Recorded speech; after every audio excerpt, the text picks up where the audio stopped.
दोस्तों इस वीडियो में हम लोग इस रैखिक समीकरण युग्म को दो विधियों से हल करना सीखेंगे। पहला प्रतिस्थापन विधि से, दूसरा विलोपन विधि से।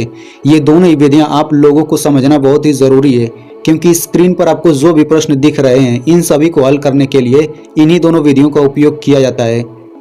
और इस तरह के प्रश्नों में से एक प्रश्न आपके बोर्ड एग्जाम में जरूर पूछता है, और वो भी सबसे अधिक नंबर का, या तो 6 नंबर का आता है या फिर 4 नंबर का आता है।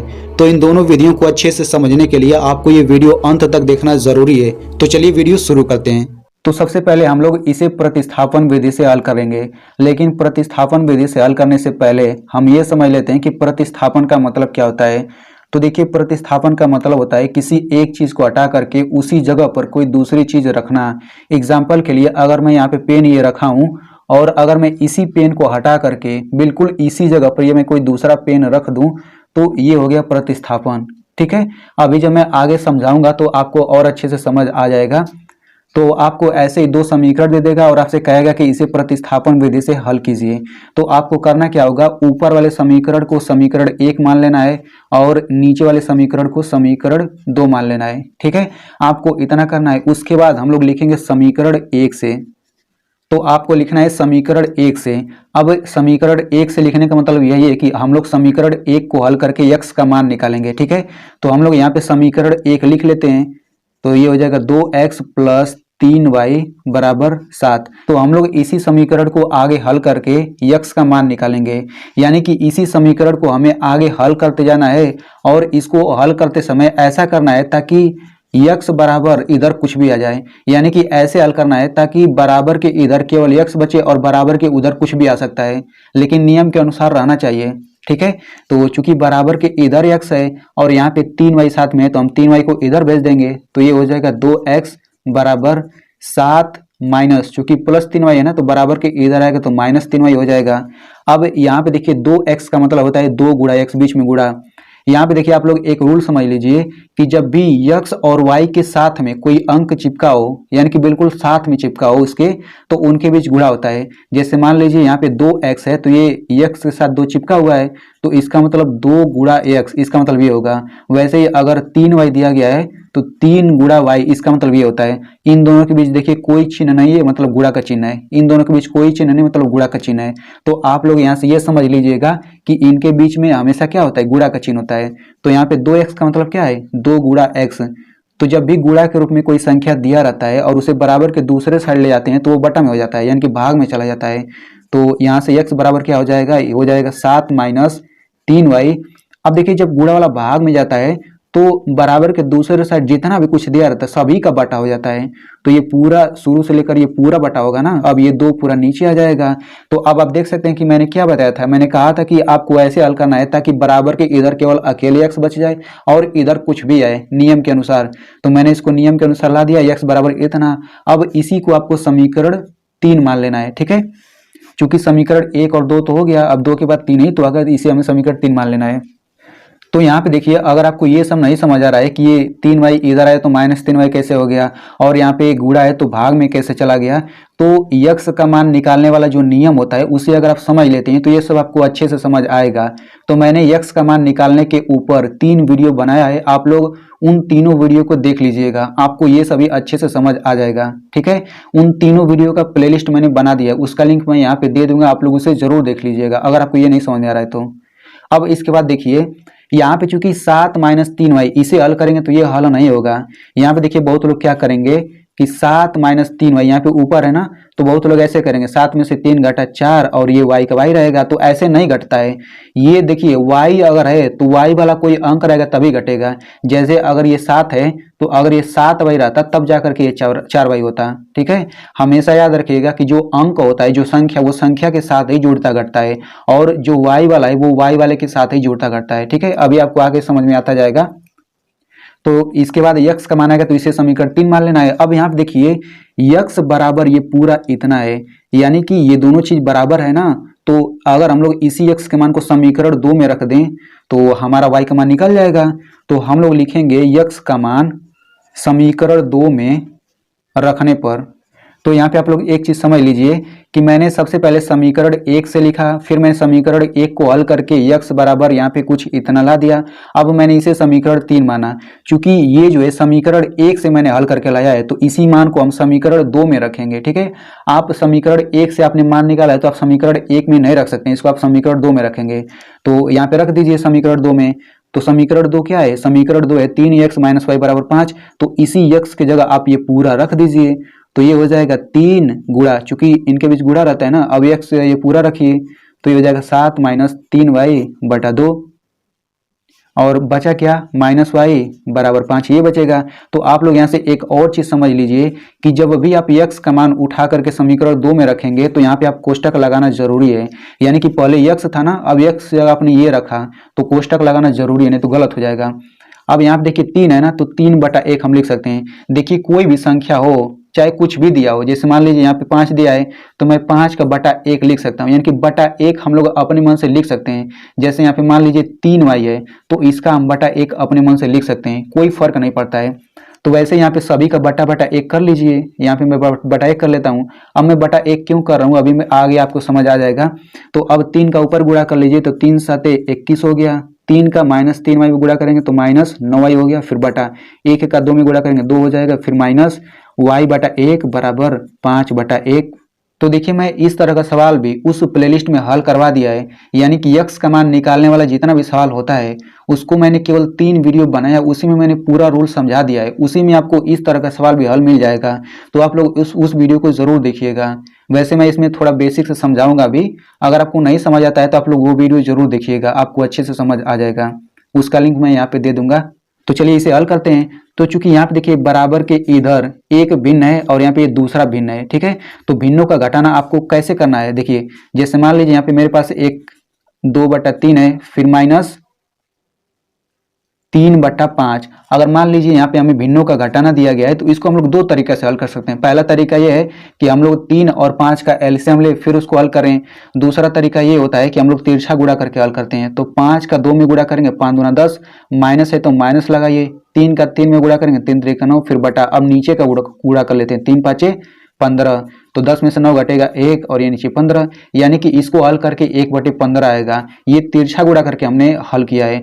तो 5 का इसमें गुणा करेंगे, फिर 3 का इसमें गुणा करेंगे, फिर ऐसे गुणा कर देंगे। तो सेम रूल इसमें भी लगेगा ना, क्योंकि ये भी तो भिन्न है, ये भी भिन्न है। तो बिल्कुल वैसा ही रूल लगाइए। तो 1 का गुणा आप इस ऊपर वाले में गुणा करेंगे तो चूंकि 1 का गुणा किसी में करेंगे उतना ही आएगा। तो ये हो जाएगा 21 माइनस 9y, इतना हो गया। अब यहाँ पे माइनस है तो माइनस लगा दीजिए। 2 का गुणा y में करेंगे 2y हो जाएगा, फिर बटा। अब 2 का 1 में गुणा करेंगे तो 2 हो जाएगा, फिर बराबर इधर 5/1 है ही। अब यहाँ पे ऊपर देखिए चूंकि ये y है और ये y है तो ये y वाला एक साथ हल हो जाएगा, ये अंक वैसे ही रहेगा, 21 हो जाएगा। चूंकि माइनस 9y माइनस 2y ये जुड़ जाएगा तो कितना हो जाएगा, माइनस 11y। अगर आपको ये भी नहीं समझ आ रहा है कि ये कैसे जुड़ जा रहा है तो मैंने इस पर भी एक अलग से वीडियो बनाया हुआ है, उसका लिंक मैं यहाँ पे दे दूंगा, आप लोग उसे भी देख लीजिएगा। तो ये इतना हो जाएगा, फिर बटा 2 बराबर 5/1। तो देखिए इसके बाद हम लोग एक अलग रूल लगाते हैं। जब बीच में बराबर आ जाए और बराबर के इधर केवल 1 बटा दिखे और बराबर के इधर केवल 1 बटा दिखे तो हम लोग एक रूल लगाते हैं कि इस 1 का गुणा ऐसे तिरछा इसमें गुणा कर देते हैं और 2 का गुणा इधर गुणा कर देते हैं। तो 1 का गुणा इसमें करेंगे तो उतना ही आ जाएगा, 21 माइनस 11y बराबर 2 का गुणा 5 में करेंगे तो 10 हो जाएगा। यानी कि इसको हल करके हम इतना लिख सकते हैं। चूंकि हम लोग नीचे इसमें 2 का 1 में गुणा नहीं करेंगे, क्यों नहीं करेंगे, क्योंकि यहाँ पे बीच में जो है बराबर दिया गया है, और अगर यहीं पे प्लस या फिर माइनस रहता बराबर की जगह तब हम लोग ऐसे तिरछा भी गुणा करते हैं और ऐसे भी गुणा करते हैं। लेकिन जब बीच में बराबर दे देता है और बराबर के इधर एक भिन्न रहता है, बराबर के दूसरे साइड एक भिन्न रहता है, तो हम केवल ऐसे तिरछा गुणा करके छोड़ देते हैं, ये रूल होता है। अब यहाँ से y का मान निकालना है तो निकाल लीजिए, माइनस 11y बराबर, अब ये हो जाएगा 10 प्लस 21 बराबर के इधर आ जाएगा तो माइनस 21 हो जाएगा, ये हो जाएगा माइनस 11y बराबर 10 में से 21 घटाएंगे तो माइनस 11 आएगा। अब यहाँ पे माइनस 11 गुणा y है ना, तो यहाँ पे माइनस 11 बराबर के इधर आएगा तो कितना हो जाएगा, बटा में माइनस 11 हो जाएगा। तो यहाँ से माइनस कटा और 11 से 11 कट के कितना आ जाएगा, 1 आ जाएगा। तो इस तरह से y बराबर 1 आ गया। तो चूंकि देखिए हमें हल करने का मतलब क्या होता है, हमें y का मान निकालना रहता है और x का मान निकालना रहता है। तो y का मान तो निकल गया। अब इसी y के मान को हम समीकरण 1 में रखें, 2 में रखें, 3 में रखें, इन तीनों में से किसी में भी रखेंगे तो हमारा x का मान निकल जाएगा, ठीक है।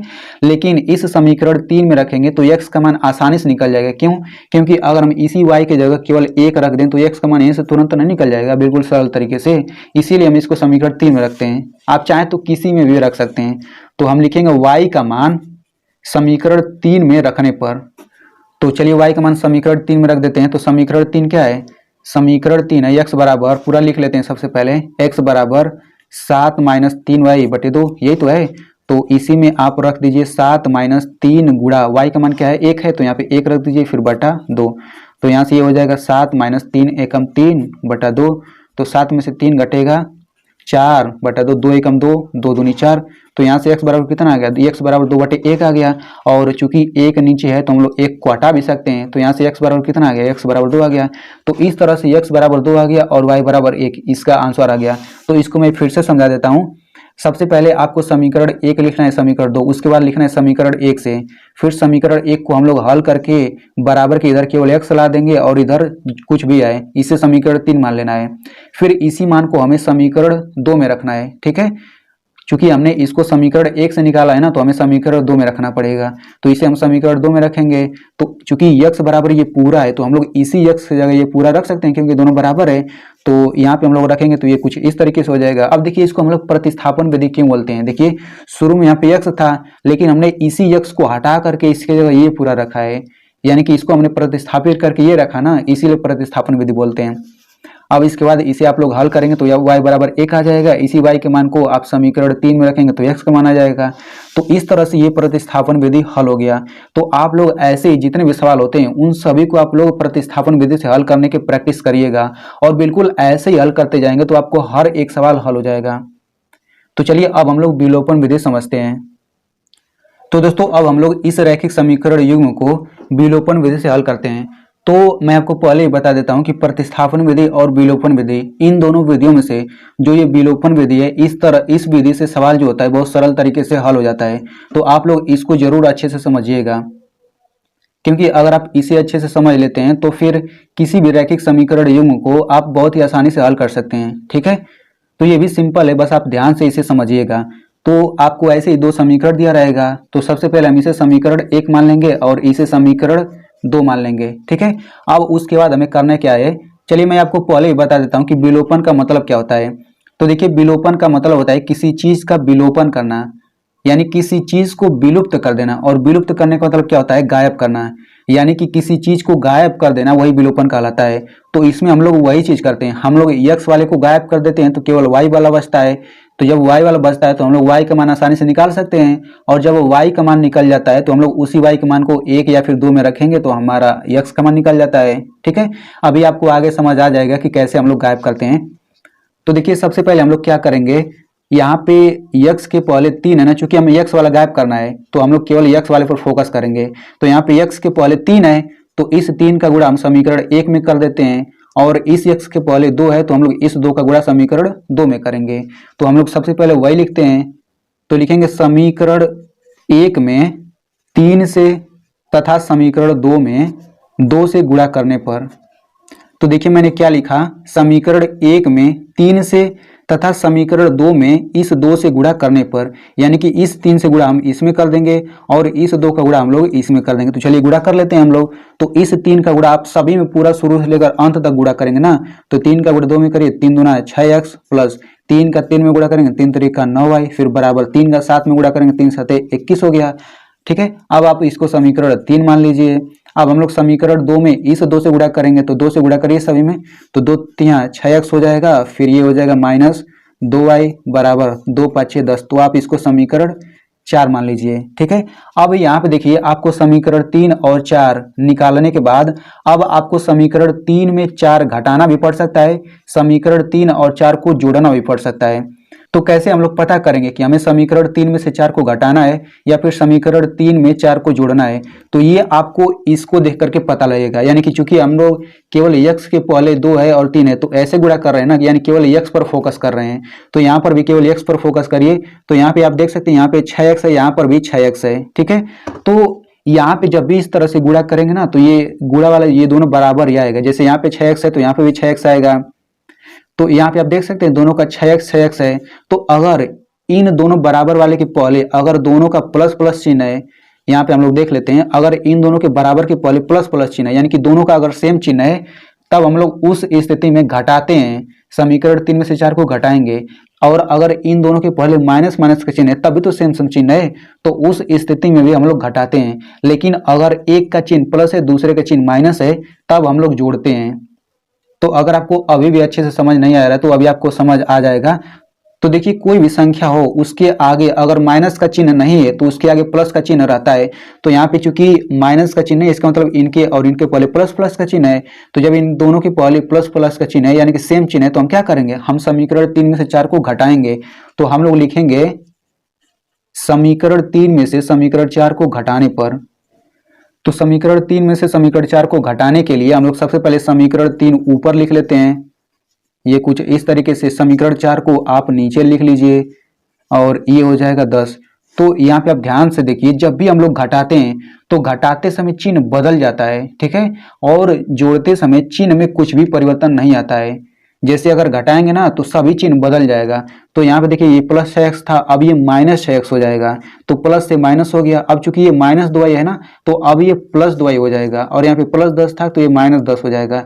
यानी कि घटाते समय सभी चिन्ह बदल जाता है, जो माइनस रहेगा वो प्लस हो जाएगा, जो प्लस रहेगा वो माइनस हो जाएगा। तो इस चीज को हम लोग थोड़ा और अच्छे से समझ लेते हैं। जैसे मान लीजिए अगर आपसे कहा जाए कि 6 में से 3 को घटाइए, इसको आप थोड़ा ध्यान से समझिएगा। अगर आपसे कहा गया है कि 6 में से 3 को घटाइए तो आप क्या करेंगे, क्योंकि घटाते समय चिन्ह बदल जाता है। देखिए कैसे, अगर आपसे 6 में से 3 घटाने के लिए कहा गया तो आप कैसे करेंगे, 6 और 3 लिखेंगे, फिर यहाँ पे माइनस लिख देंगे, तभी तो यहाँ पे घटा के 3 आएगा। तो आप देख सकते हैं कि ये प्लस 6 था और ये प्लस 3 था, लेकिन जब घटाना था तो घटाने के लिए अगर कहा था तो ये प्लस 3 से अब ये माइनस 3 हो गया। तो चूंकि प्लस से माइनस क्यों हुआ है, क्योंकि आप घटा रहे हैं। लेकिन अगर आपको कहा जाए कि 6 में 3 जोड़िए तो ये पहले से प्लस था और ये भी प्लस है, तो जब जोड़ने के लिए कहा जाए तो ऐसे जोड़ लेते हैं, इसके पहले ये चिन्ह कुछ भी परिवर्तन नहीं होता है, ठीक है। इसीलिए देख सकते हैं कि घटाते समय चिन्ह बदल जाता है। तो हम लोग यहाँ पे प्लस था तो माइनस कर लेंगे, माइनस है तो प्लस कर लेंगे, और यहाँ पे माइनस, ठीक है। तो चूंकि मैंने बताया कि अगर समान समान चिन्ह रहता है तो हम लोग घटाते इसीलिए ताकि एक चिन्ह बदल जाए, और जब एक चिन्ह बदल जाएगा तो फिर वो आसानी से कट जाएगा, ठीक है। तो अब हम लोग इसको हल करेंगे तो ये 6x है और ये माइनस 6x हो गया ना, अब ये प्लस 6x नहीं रहा, अब ये माइनस 6x हो गया। तो अगर आप लोग इसको ऐसे हल करेंगे 6x माइनस 6x तो कितना आएगा, 0 आएगा। यानी कि 0 आएगा तो इसको हम ऐसे काट सकते हैं। अब इसको 9y और प्लस 2y हो गया ना, तो इसको ऐसे हल करिए 9y प्लस 2y। इसका मतलब इसको हल करने का मतलब ये होता है ऐसे 9y प्लस 2y, ठीक है। तो 9 में 2 जोड़ेंगे कितना आएगा, ये 11 आ जाएगा, y है तो y लिखिए, फिर बराबर। अब 21 में से 10 घटाएंगे तो 11 आ जाएगा। अब यहाँ पे 11 गुणा y है ना, तो यहाँ से y बराबर हो जाएगा 11/11, इसे काटेंगे तो 1 आ जाएगा। तो चूंकि y बराबर कितना आ गया, y बराबर 1 आ गया। अब इस y के मान को हम समीकरण 3 में, समीकरण 1 में रखें, 2 में रखें, 3 में, 4 में, किसी में भी रखेंगे तो हमारा x का मान आ जाएगा, ठीक है।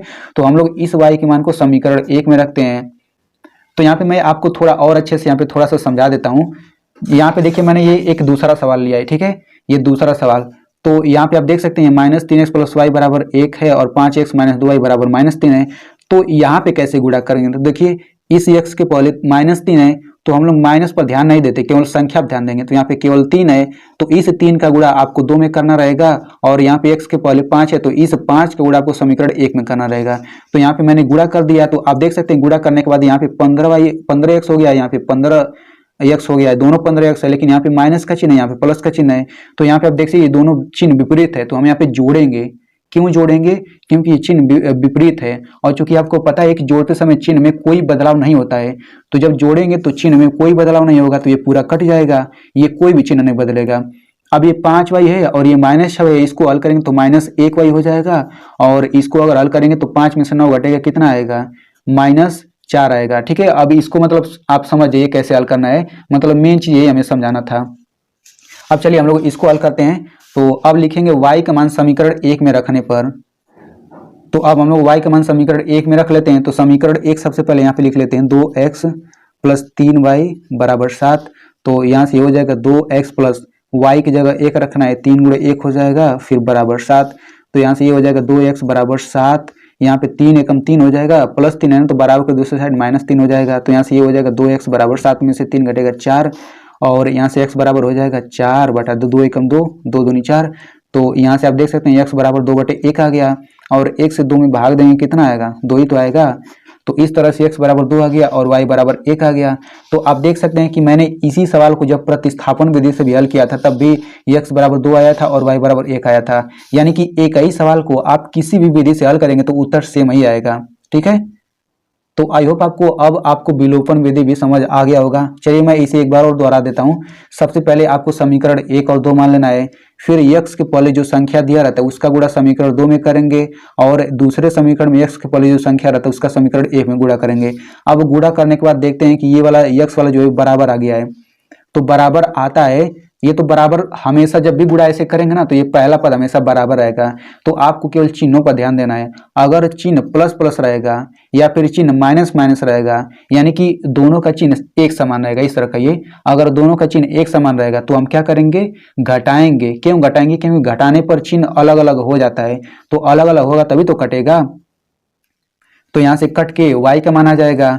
अगर y का मान आ गया तो उसी y के मान को हम समीकरण 1, 2, 3, 4 किसी में भी रखेंगे तो हमारा x का मान आ जाएगा। ठीक है, तो देखिए मैंने आप लोगों को इतने सरल तरीके से प्रतिस्थापन विधि और विलोपन विधि से समझा दिया। अब मैं आप लोगों को एक सवाल देता हूं। तो यहाँ पे आप लोग देख सकते हैं ये रैखिक समीकरण है, आप लोग इसको हल करके x और y का मान कमेंट बॉक्स में जरूर लिखिएगा, और आप लोग इसे दोनों विधियों से हल करिएगा, प्रतिस्थापन विधि और विलोपन विधि से। इसका आंसर जो आएगा बस आपको आंसर कमेंट बॉक्स में लिखना है।